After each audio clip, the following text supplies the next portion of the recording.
오늘 하나님께서 우리에게 주시는 말씀은 구약성경 호세아 3장 4절 5절 말씀입니다. 구약 1259쪽입니다.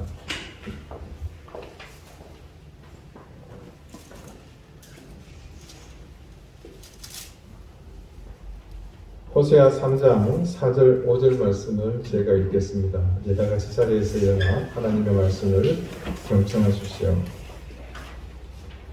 이스라엘 자손들이 많은 날 동안 왕도 없고 지도자도 없고 제사도 없고 주상도 없고 에봇도 없고 드라빔도 없이 지내다가 그 후에 이스라엘 자손이 돌아와서 그들의 하나님 여호와와 그들의 왕 다윗을 찾고 마지막 날에는 여호와를 경외함으로 여호와와 그의 은총으로 나아가리라. 아멘. 자리에 앉으시기 바랍니다. 하나님께서 이 말씀으로 우리에게 은혜 주시기를 원합니다.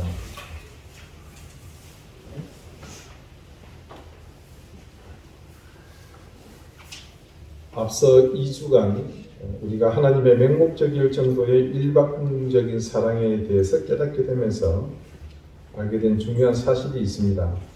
그것은 우리의 형편과 상황에 관계없이 하나님께서는 사랑해 주신다는 것이었습니다. 실제로 그들에게 하나님의 뜨겁고 불타는 사랑을 말씀하시는 시기가 너무나 충격적입니다. 바람나서 부정을 저지르고 있는 아내를 데려오는 시점에서 하시는 말씀이었다는 사실이 바로 그것입니다. 이게 하나님의 이야기가 아니라면 누군가는 그렇게 오해할 수도 있습니다. 여자가 바람을 피우고 나가서 부정한 짓을 저지르는 것이 그 여자만의 문제가 아니었구나. 남편이 얼마나 시원찮고 빌빌했으면 여자가 저렇게까지 했을까라고 생각하지 않겠습니까? 불륜과 가정의 불화를 주요 주제로 다루는 아침 드라마의 한 장면 같은 이야기죠.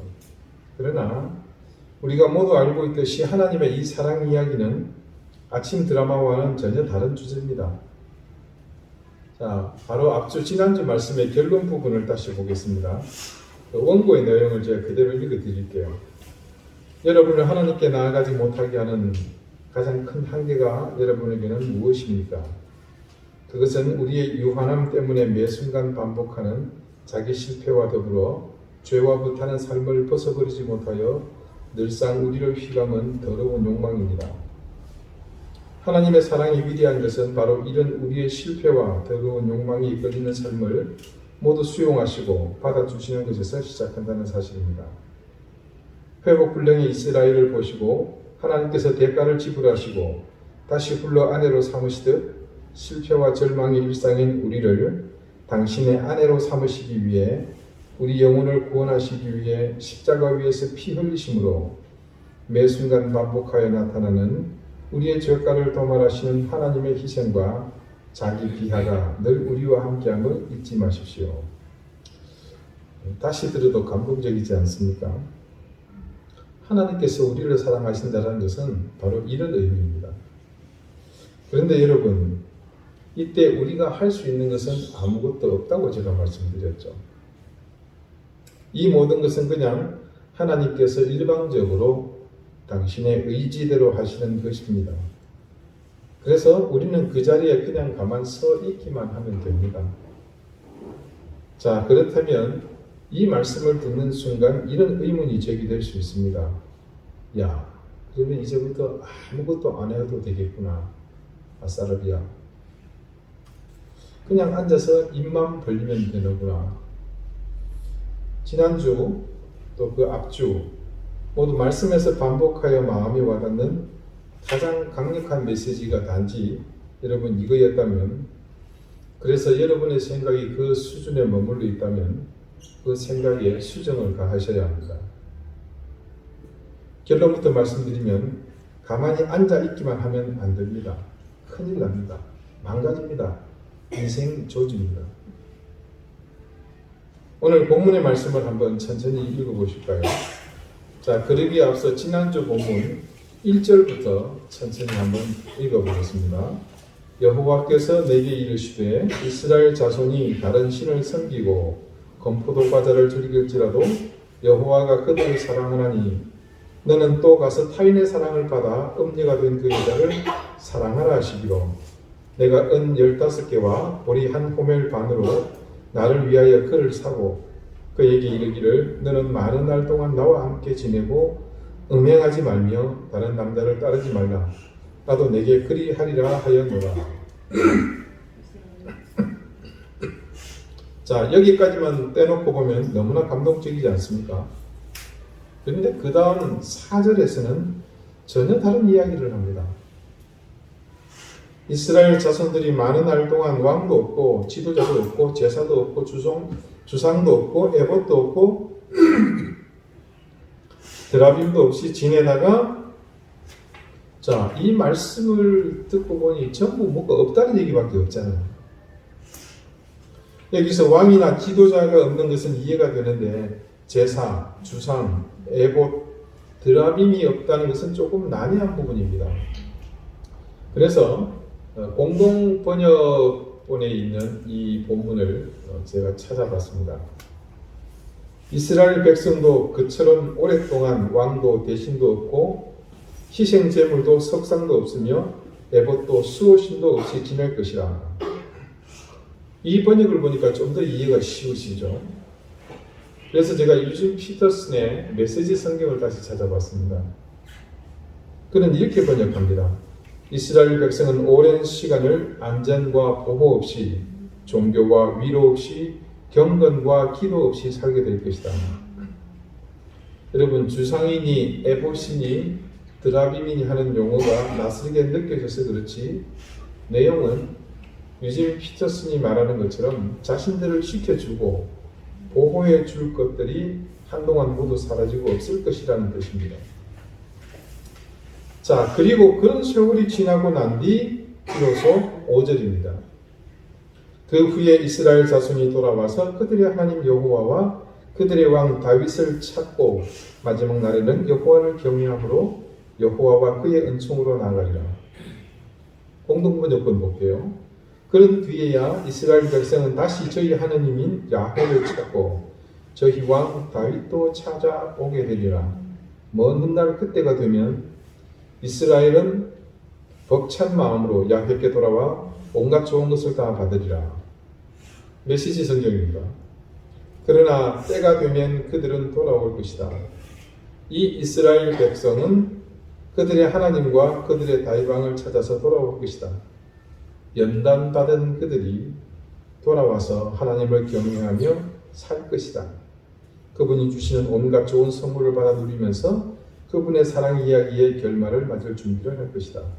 자, 이제 내용이 쉽게 이해가 되실 겁니다.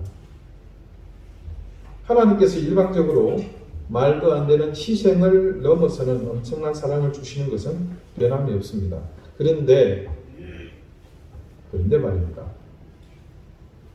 그 일방적인 사랑이 자신에게서 머물기 위해 반드시 거쳐야 할 과정이 있음을 말씀은 우리에게 증거하고 있습니다. 이스라엘의 역사가 바로 그런 과정을 통해 하나님의 인도하심을 받게 되었습니다. 호세아에게 하신 이 약속을 문자적으로 적용하면 이스라엘은 그 당시 아수르의 침략에 멸망하지 않았어야 맞습니다. 그러나 그들은 그대로 멸망하고 맙니다. 그 이후 이스라엘은 4절에서 예언한 그대로 시련과 고난의 시간을 그것들이 모두 없는 상황에서 맞게 됩니다. 외세에 의해 멸망하고 나니 왕이 없습니다. 당연히 지도자도 없죠. 자신들이 믿고 의지할 것이 아무것도 남지 않게 됩니다. 그들을 멸망시킨 것은 아수르지만 이후 바벨론을 거쳐 메대와 페르시아 그리고 헬라와 로마에 이르기까지 수백 년을 그렇게 살아야 했습니다. 하나님의 이 사랑의 결실은 결국 예수님께서 이 땅에 오심으로 비로소 결실하게 됩니다. 자, 여러분 말씀을 듣고 보니까 저와 성경 공부를 하셨던 분들은 문득 떠오르는 게 있을 겁니다. 여러분 성숙자반 1과 믿음의 또 다른 정의에서 믿음을 다른 말로 약속이라고 했던 것을 기억하십니까? 사도행전 7장 4절에서 5절 말씀이 이렇게 기록되어 있습니다. 아브라함이 갈대아 사람의 땅을 떠나 하란에 거하다가 그의 아버지가 죽음에 하나님이 그를 거기서 너희 지금 사는 이 땅으로 옮기셨느니라. 그러나 여기서 발붙일 만한 땅도 유업으로 주지 아니하시고 다만 이 땅을 아직 자식도 없는 그와 그 후손에게 소유로 주신다고 약속하셨으며. 자, 이 스데반이 예수님을 전하다가 돌에 맞아 죽기 직전에 들려진 얘기입니다. 내용을 보니까요, 하나님께서 아브라함에게 내가 너를 불러서 큰 민족을 이루고 복의 근원이 되게 하겠다고 약속을 했습니다. 그런데 아브라함이 하나님의 약속을 믿고 간 곳의 상황이 어떻다고 전합니까? 막상 가보니까 발붙일 땅 한 평도 없습니다. 그런데 그 땅을 아직 태어나지도 않은 저의 씨에게 주신다고 했다는 거죠. 즉 하나님께서 부르셔서 아브라함이 그곳에 가보니까 약속을 믿고 갔는데 그게 현찰이 아니라 뭐였다고요? 약속음이었다는 거죠. 아들이 태어나기까지 장장 25년이 걸리는 약속음이었습니다. 그런데 그 약속음은 전부 결제된 것도 아니죠. 네, 그냥 아들 하나 얻었을 뿐입니다. 일부 정말 소액만 결제된 셈이죠. 그리고 아들 이삭의 후손들이 그 땅의 주인이 되어서 큰 민족을 이루기까지, 그러니까 전에 그 약속음이 잔금이 다 결제되기까지는 또 수백 년이 걸렸습니다. 이스라엘 백성이 애굽에서 탈출해서 바로 가나안에 들어갈 줄 알았는데 막상 홍해를 건너고 보니까 그 계약서를 펼쳐보니 그게 뭐였습니까? 현금이 아니고 40년짜리 약속음이었잖아요.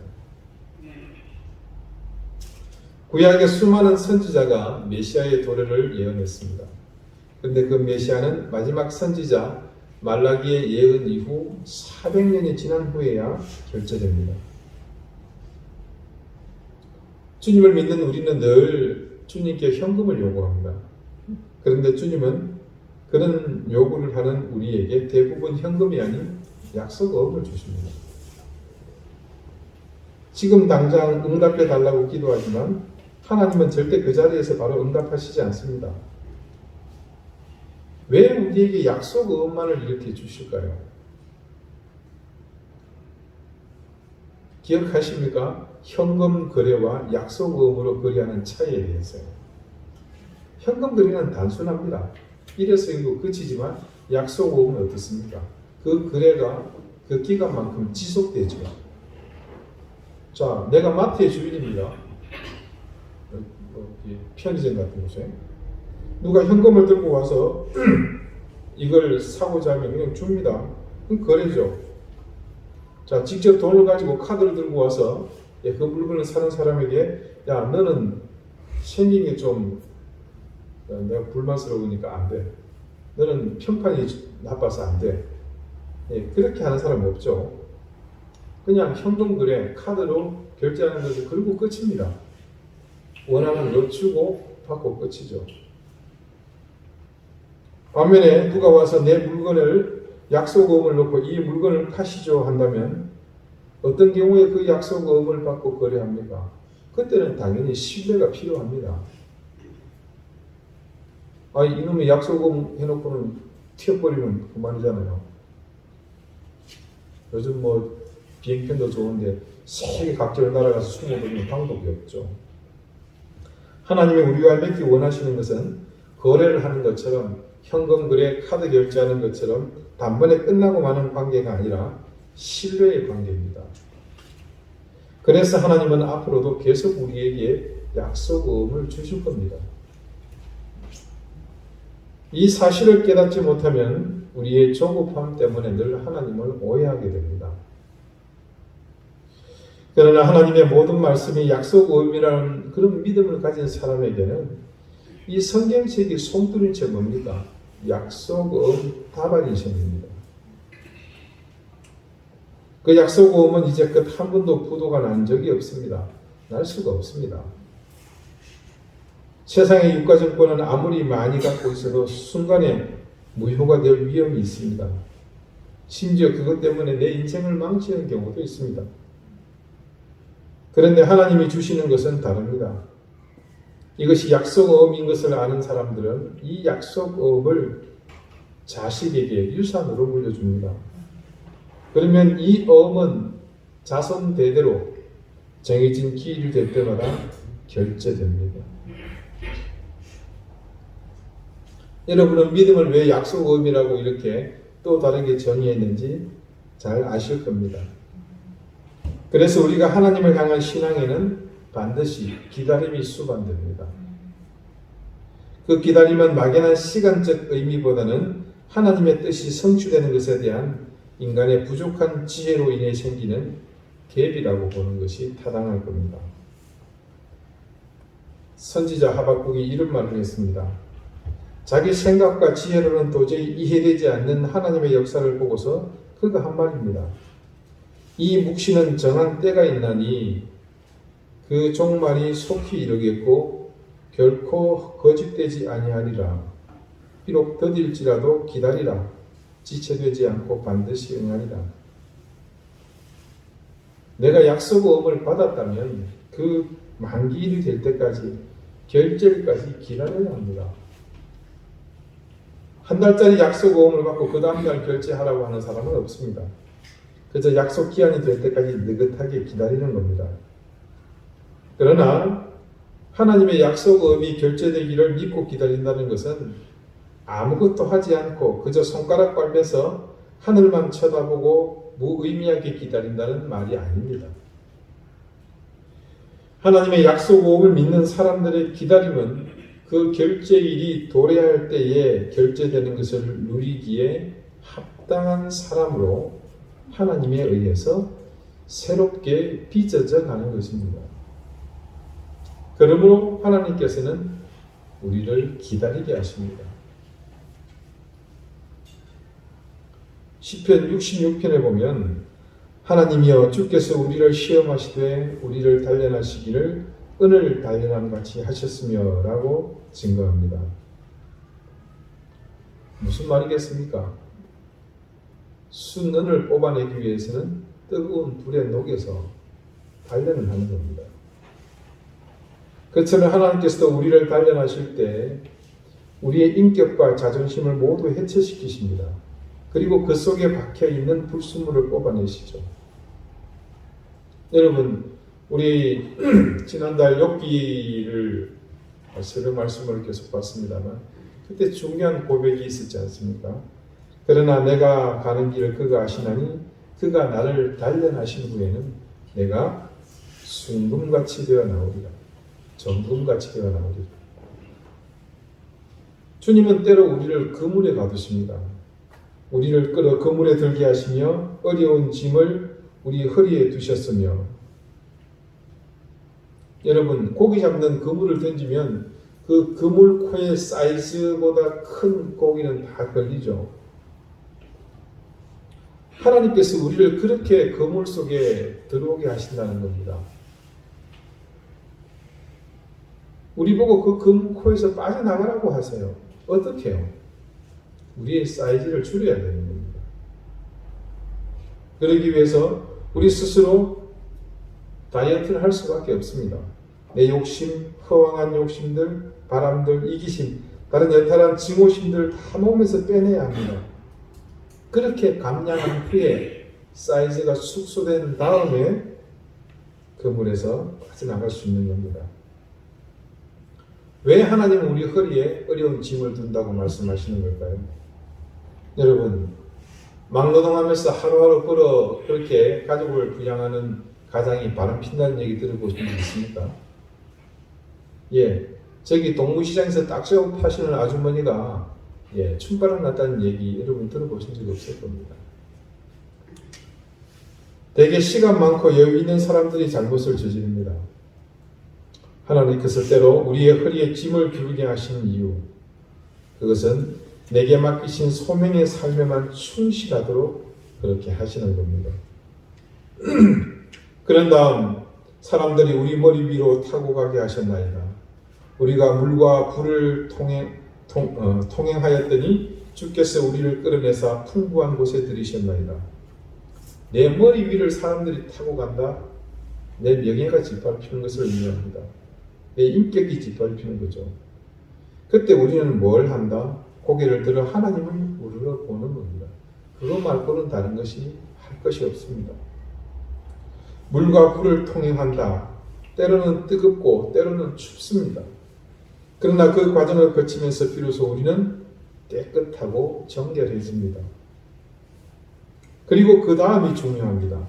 주께서 우리를 끌어내어 풍부한 곳에 들이셨나이다. 무슨 얘기입니까? 그렇고 나니까 비로소 약속음이 결제되더라는 겁니다.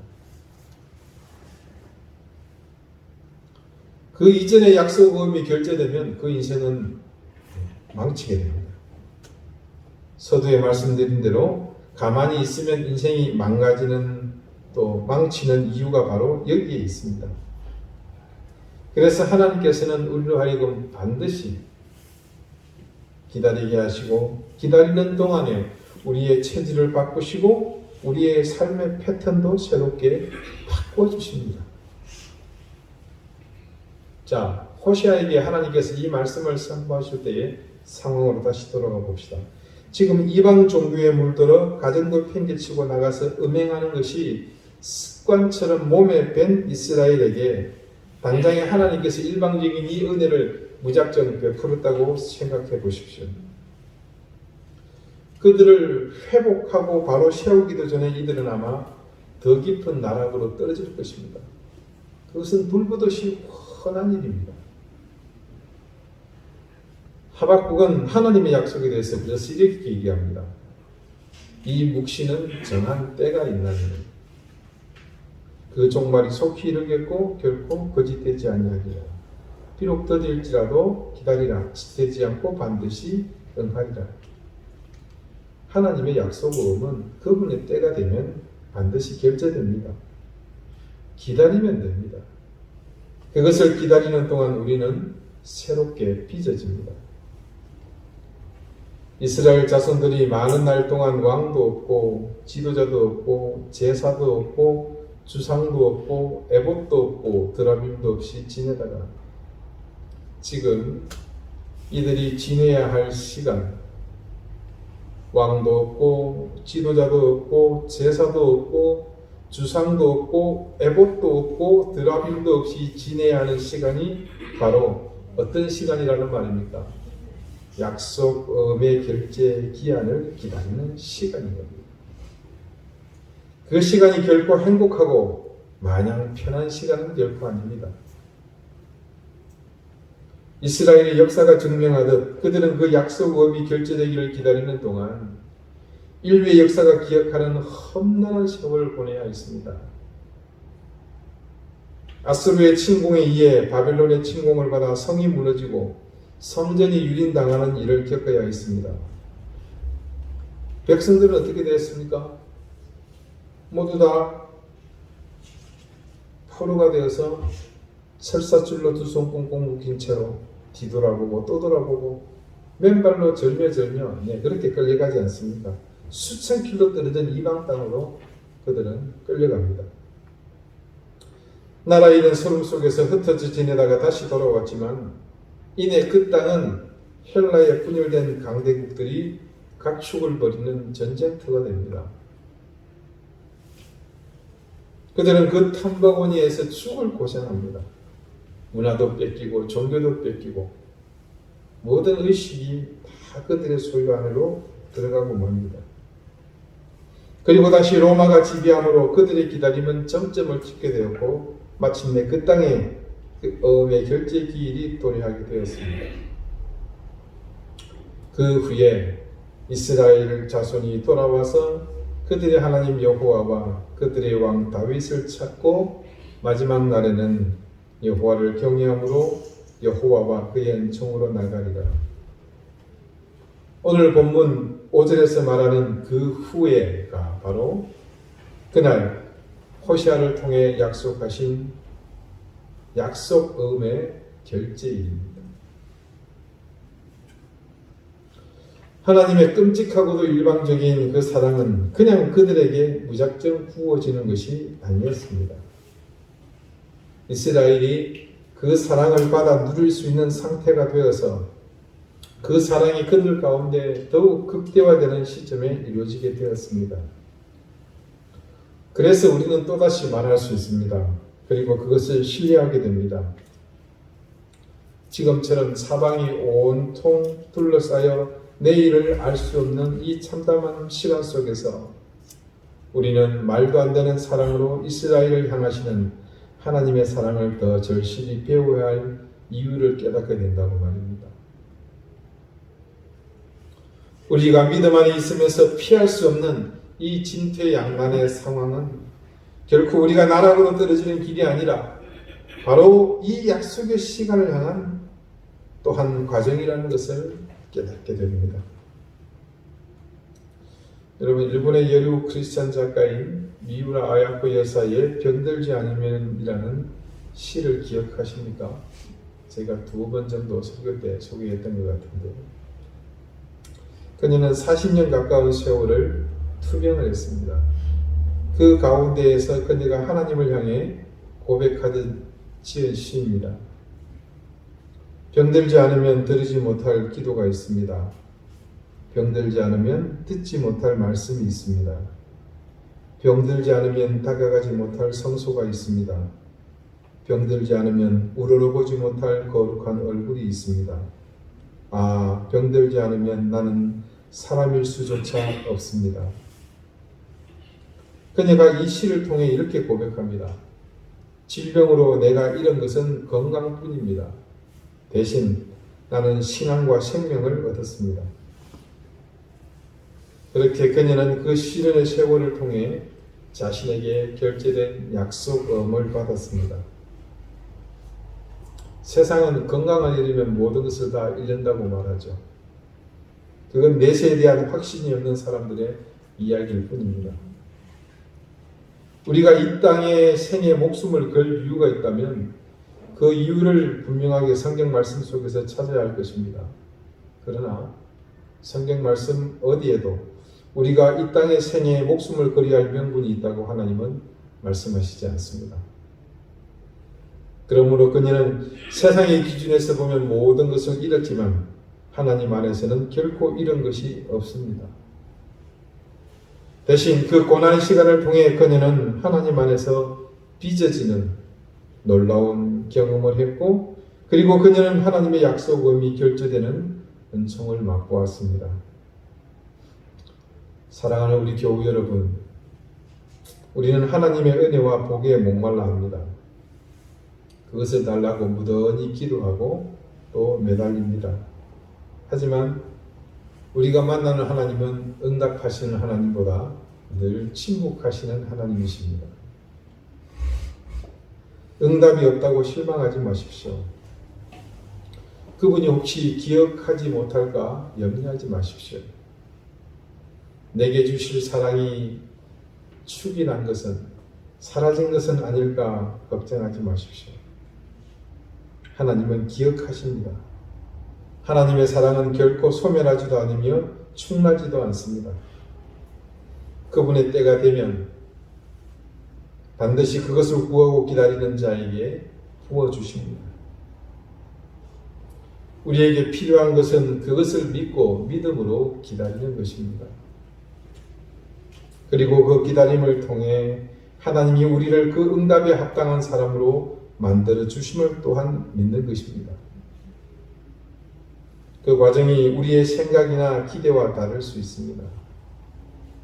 그 다름이 결코 여러분을 포기하게 만들지 않도록 더욱 하나님을 신뢰하십시오.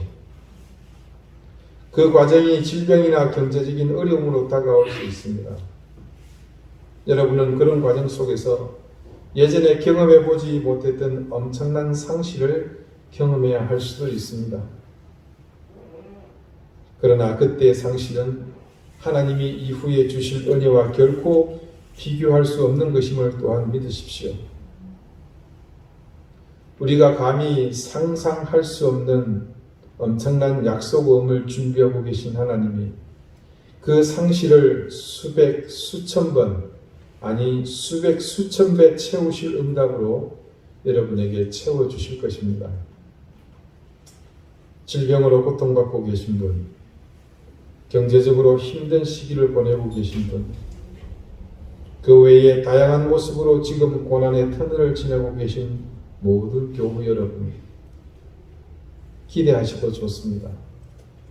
하나님의 약속은 결코 없어지지 않습니다. 하나님의 때가 되면 하나님의 인도하심을 따라 여러분의 모든 고난과 역경은 귀한 약속의 열매로 나타나게 될 것입니다. 기도드리시겠습니다.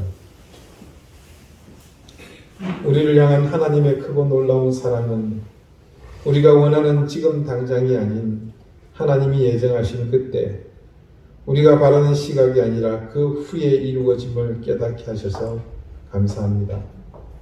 이스라엘 백성이 포로기와 침묵기의 역경을 모두 지나고 나서야 메시아를 만날 수 있었듯이 오늘 우리의 모든 역경과 고난의 과정이 하나님의 크신 뜻을 이루는 과정임을 또한 믿습니다.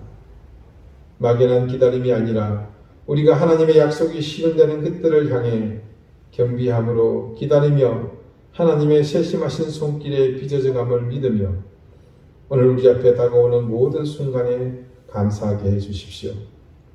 원망과 불평이 아닌 순응과 감사를 통해 하나님의 이끄심을 믿으며 묵묵히 약속의 성취를 위해 나가는 우리가 되게 해주십시오.